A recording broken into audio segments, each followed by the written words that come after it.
जुमा के दिन सारे जानदार जानवर, चौपाए, चरिंद परिंद सब के सब घबराए घबराए से रहते हैं।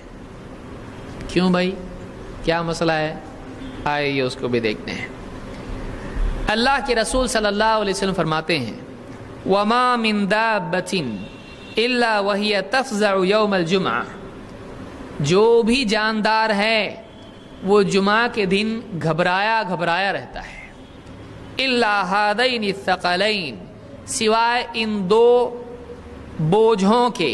थक़लैन बोझ, थक़ल बोझ को कहते हैं। जो दो कौन हैं?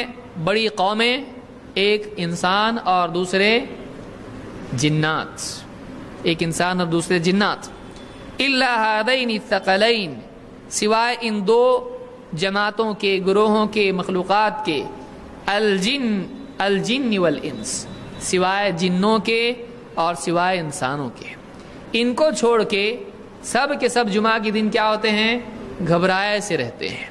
इस हदीस को इमाम इब्न हिब्बान, अहमद में नहीं है, इब्न हिब्बान और इब्न खुज़ैमा ने इसको रिवायत किया है, और सही तरगीब में शेख अल-अलबानी ने इसको सही करार दिया है।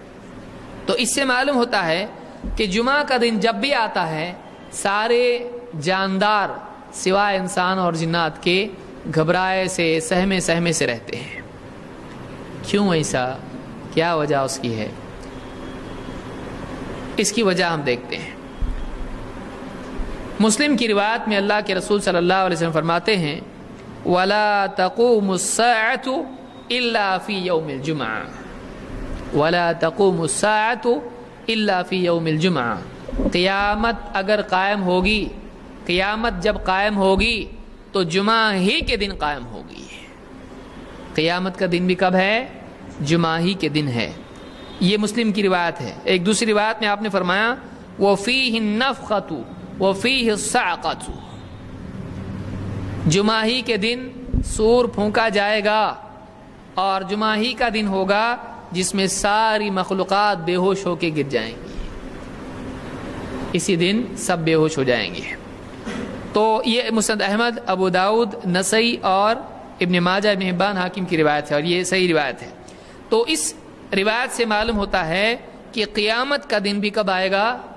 जुमा के दिन।